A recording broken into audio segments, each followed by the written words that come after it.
coolest is Billy Bob Thornton.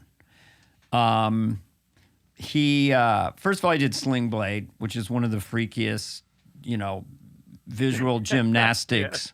How much you want for them taters? I mean, come on. It is invisible in the movie. So he's brilliant. And he gets an Emmy, and he gets up there and goes, I'm not going to say anything because I do Clinton. He's a substitute impression until I learn. I'm not going to say anything because you can get in trouble for saying stuff these days. And then he just walks off. Now, that's cool, right? Right, that's true. So if you think about him, I went to Paramount Pictures, and they're going to take a giant photo of anyone associated with Paramount Pictures in the last 30 years. So we're all assigned these seats. We go into a giant hangar. My former manager, God rest his soul, Brad Gray, was there directing everything. Everyone was there. I mean, everybody. Mm-hmm. It's Meryl Streep. It's Jerry Lewis. It's just everyone is there. We're getting in this jet. There's 300 of us. I'm assigned a place where I'm standing right next to Billy Bob Thornton. And everyone in the history's there. He's like, I was glad when I found out I was going to be standing next to you. You're the one I wanted to meet. Really? Okay. And then James Brolin and Josh Brolin appeared in front of us. And Billy goes, this is part of how he's so cool. He goes, now look at them. They're like, now those are movie stars. See those chins? Those are leading men there. You and I, we're like character actors. I'm like, hey, so thanks for putting me in the club, Oscar, man. Thank you. Did you see Master of Disguise? So that was double, triple cool. Everything about him is effortless. He doesn't push anything. He's just cool. I mean, there's just something cool about him. He's got a band, the Boxmasters, which is amazing. And then when I was hanging out with him, right as Trump was coming out, and about Trump, he goes, there's some John Wayne shit going on. He hates antique furniture. His favorite actor of all time was Andy Griffith. He has these asymmetrical choices, this weird coolness about him. So that's number one, okay? Chris, I'll give you a quick comment. On Billy Bob Thornton? Mm-hmm. No, John Wayne. I don't really think Chris, about... get her coffee. I don't really think about him. I'm not a... Okay. It's not that I'm not a fan. I don't really gravitate towards him. I got you. It's a quirky choice. You're going to like as I go down my list, I predict. Number two, and these are pretty close, just coolest, George Clooney. Here's my reason for George Clooney. He says, I'm not going to talk about climate change because I love my private jet too much. That kind of honesty creates coolness for me. Mm-hmm. He apparently at one point, it's documented, when he got flush with money, he took 13 of his best friends and gave them $1 million cash in a suitcase. I know that factual. Cool. Oh, you do? Yes. Were you one of the 13? I wish. No. Okay. You as a side friend got 50 grand. No, I know someone who was a part of that. Okay, so. Larry, as I pause here for a second, well, let me just finish Clooney, and I forgot to ask you about Billy Bob Thornton, but also when my wife and I, Paul and I, are invited to go to the Oscars, Mike Myers was going, he wanted me to do a Wayne's World thing with us. So we're going to the Oscars. So we're like, we were in the Oscars. We went to the Oscars in 1993, and now it's like 28 years later. So we thought, by the time we're invited again, we may not be alive. So let's go all out. So we went to some high-end Beverly Hills store, had a really nice guy, super fastidious. I'm standing on a pedestal, mirrors everywhere. Let's get your tuxedo. And I'm like, I want George Clooney. I want the exact same thing he would wear. And he kept bringing stuff. No, with George Clooney. Okay, you want real George Clooney. I'm talking the cummerbund, whatever he's wearing. What shoes would he wear? And he comes back. These would be George's. So he knew exactly. So I have a tuxedo that costs $10,000. Sorry, I have a couple shekels in my pocket. Don't write me a letter about being... I know there's poor people in the world. I was one of them. So I have a George Clooney superstar tuxedo, and I like that about him. I like that he gave the money away, and I like what he said about the private jet. Larry? Yes, well, I like the Billy Bob choice is excellent because, number one, he was born the same year you were. Oh. Wow. Number 55. two, I think he could actually, I think he's the first choice to play the lead in the Ready Redneck movie. You know what? Yes. I think you know what? He's so quirky and he's so cool. Yeah. He might be into that. He would like that. I'll do a quick thing. I'm trying to think of Red Rednecky more as a movie. So it's the continued adventures of Red Rednecky, the redneck comedian. Like, and his mom's there. Red, what is your plan today? Well, Mom, I think I'll drink a case of beer, have a big old burrito, some onion rings, take a 4-hour nap, repeat that twice, and then bed down for the night. Red, I admire you. You make a plan and you stick to it. Come and get some.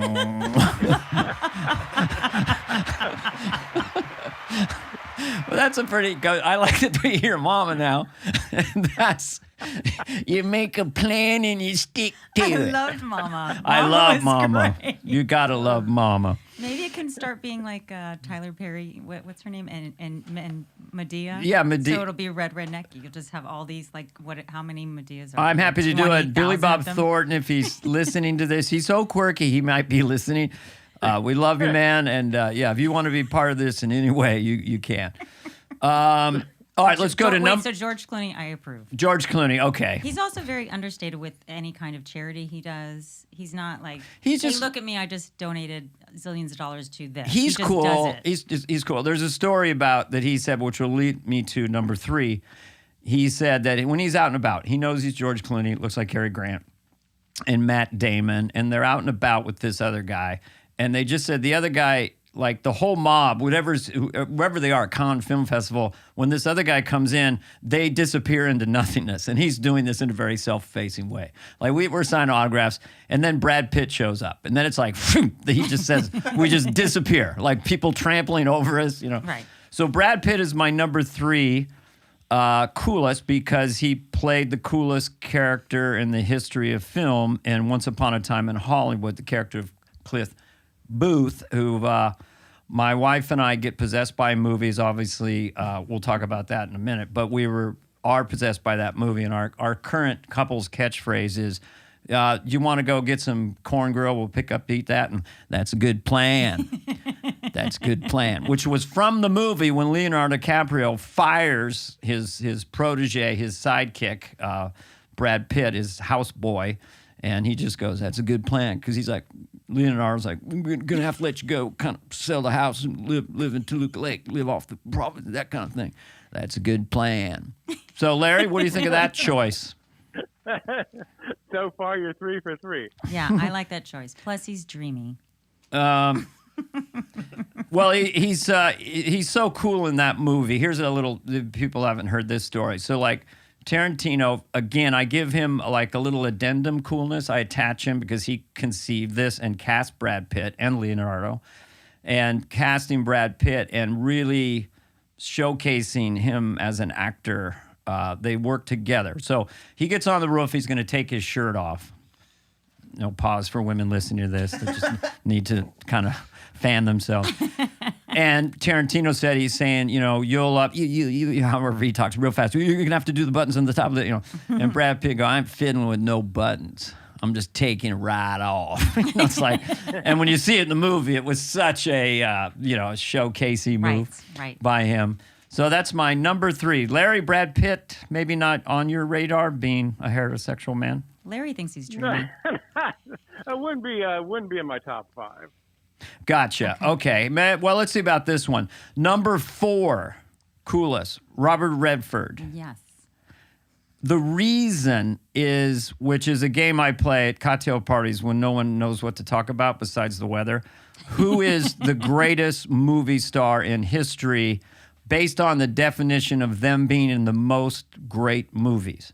And every time I go through the list, no one guesses Robert Redford. But when they hear it, they always agree. Larry. I wouldn't have agreed with that until I saw The Day of the Condor. 3. Larry doesn't see a lot of movies, but it was fun. A few years back, Larry's in town, and I go, we're at my place. I have a pretty big TV. You want to watch, I don't know, have you seen 3 Days of the Condor? I said to Larry. Larry said, no. I said, well, you're in for 2 hours of fun. So we put it on. Larry was a little fidgety. I was dreading it. He was like, oh, I got to watch it. So why were you dreading it? Just thinking it's going I to. just thought I'm not going to like it. It's going to suck. And then my approach to everything in life. that's why. Jackie, nothing's going to work out. But then Larry the was like Commodore. showing, when I first showed Jaws to Tom and Dex, my sons at the right age, 10 or 12, I put the movie on, I walk away, and I come back, and they're not blinking or moving. They're just completely transfixed, staring. And that's what happened to Larry that day. Larry turned into a 10-year-old boy. I looked over. He wasn't moving. He wasn't blinking. He wasn't even taking a drink of his Coca-Cola or Diet Coke, whatever your drink is, right? So, Yeah, but Diet Coke. that movie's brilliant. Just quickly, Butch Cassidy's Sundance Kid. Redford was there, and he always was part of it, either directing or producing. Then you look at 3 Days of the Condor, brilliant. You look at The Way We Were with Barbara Streisand. You look at All the President's Men.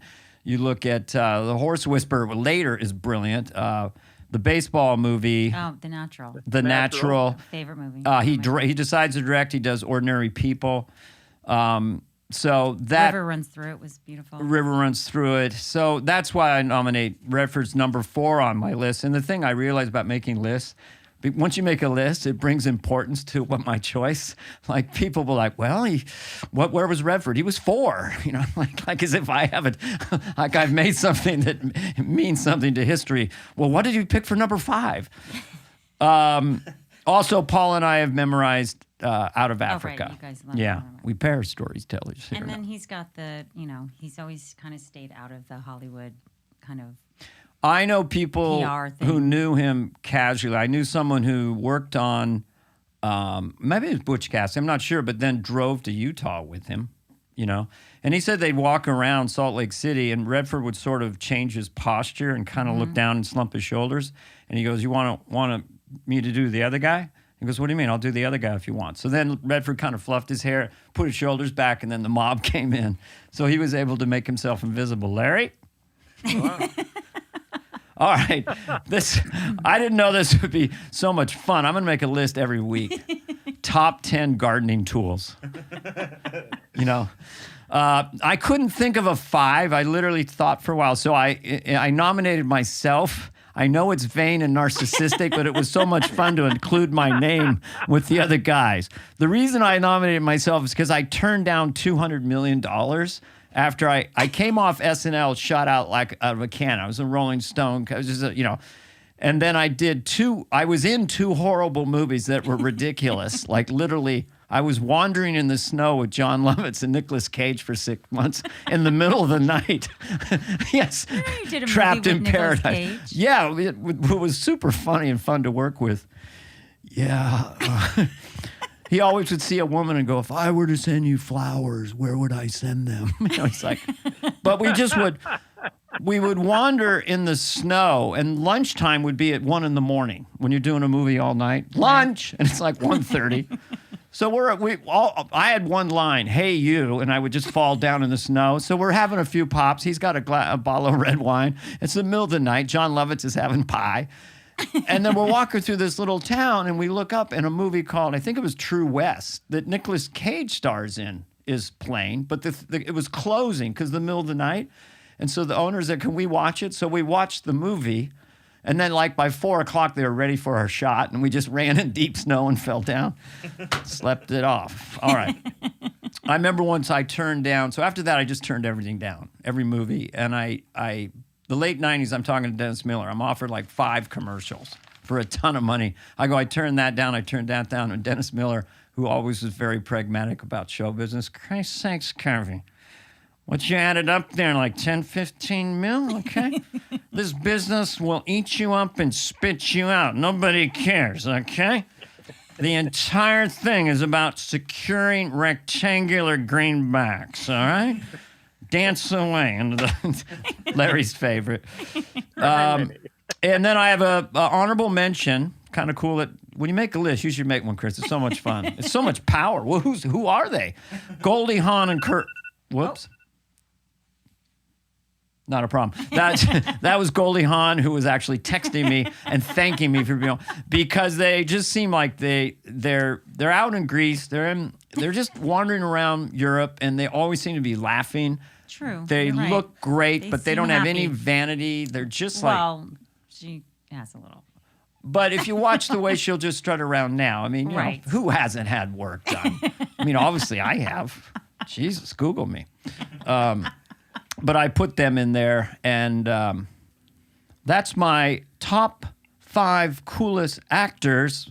Maybe we'll put in a theme song. I like the Kurt Russell choice because I was just thinking about him the other day. He never took movies too seriously, because I remember this was years ago, he's making some big movie, and everyone, you know how they usually in these interviews talk so serious about the movie. Mm-hmm. And he just said, I can't take this too serious. In 5 or 7 years, this will be on some local station in the afternoon. Well, who's had a career where he was, I think in the Computer Wore Tennis Shoes, he was a Disney kid star. And then he's in Once Upon a Time in Hollywood, one of my favorite lines in film, when Brad Pitt's character throws the guy playing Kato through his, smashes a car with his head, basically. And Kurt Russell's wife comes in. What the fuck you did to my car? She was Australian. And then Kurt Russell comes in and just goes, what the fuck did you do to her car? It was the perfect line reading, one of the great lines of all time. So Kurt Russell, to your point, Larry, because he grew up in it, saw people up and down, committing suicide over it, becoming alcoholics, taking it all way too serious. Mike Myers and I'll finish with this, we're filming Wayne's World 2 out in the desert, okay? And there's this biplane that keeps coming down like 100 feet over us and tipping its wings and kind of like swooping, Mm-hmm. I go, what the hell is this guy just keeps going? They go, it's Kurt Russell. Really? He's the kind of guy who would, shoot a gun, fly a plane, drive, But yeah, he's one of the coolest. I thought about putting him on the main list, but he's honorable mention because I put him with Goldie Hawn, who became a producer and kind of owns Hollywood, When you were doing the tuxedo like George Clooney, was that the last Oscars? That was last. I've only been on 2 of them. Okay, so that was the one with Bradley Cooper and Bradley Gaga. Cooper and my favorite and Lady story Gaga. ever. Every time I hear that song, I think of you doing it. Well, like I said, the song from that movie, A Star Is Born, Larry, was one of those songs that's really good in a way, but also really bad. It's like a kind of a perfectly brilliant bad song. Well, in the sha la la la la, in the sha la la la la. And you can just see someone on a piano somewhere trying to write the song. Oh, this will be really catchy. In the sha la la la la, you can't get it out of your brain. We got an Oscar-nominated song, la la la. Yeah. So, Larry, comment. You like my list? I like your list. I would add one. Maybe do me twice. No, I want to hear what you think. Coolest actor in America. I would say Steve McQueen. Oh, well, right. I thought of That's maybe a next given. week. Next week would be Another people who list? are no longer with us, who've gone to the heavens. Okay. And I would put Steve McQueen and John Wayne right off the top. And Paul Newman. And Paul Newman. So you're right. The ones who've gone to the stars. Yeah, and I have some nice things to say about Paul Newman, too. He was always deferring attention. And the way he would do it with humor, because he came up with Newman's own spaghetti sauce, whatever. Raised 300 million people for kids with cancer. And every once in a while I'd see him in an interview and they go, God, you've done so much charity work. You've done all these things. He goes, if I'd known it was to make so much money, I would have kept it. He just deferred, like, I blew it. I should have got all the money in a funny way. Right, He just right, said, right. Yeah. and they always ask him, well, you, how did you become a star? And he goes, I could tell you a lot of things all day long, but you know why? Luck. Just blind luck.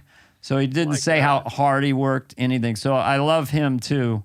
And he and Yeah. Robert Redford. Have you ever read the stories about the They would pranks they would do on each other? Yeah, they would take a car and have it demolished and then put it on the guy's front lawn and stuff. Yeah. Oh, man. Never flew with his wife, Joanne Woodward. Oh. They wouldn't fly together with the kids. It was that, back in those days, it was early avionics. Was you boarded, they'd say 1 in 10, it would crash. 10% chance you crash and you could say you'd go or not. Wow. No, they didn't. I was like, wow, that's gnarly. They had an airline called 50/50. Every week the fleet diminished by half. Your Captain Saddy Sad Sack. Captain Saddy Sad Sack. I used to do a bit about that, but you won't want to go on an airline called Bob's Burgers and Planes. You ever buzz sheep? That was an old Bill Rafferty line, I think. You ever buzz sheep? Remember Bill Rafferty? Great comic. Yeah, it's great. He had a big. These comedians would have these signature bits they do for years. One of his was like smuggling hash into America on a gigantic ship, you know. And what's it like to get pulled over? You know, what's on the ship? You know, I don't know. He said something like, what did he say? Succotash? Or can't remember. Can't remember the bit, but that's the Bill Rafferty bit.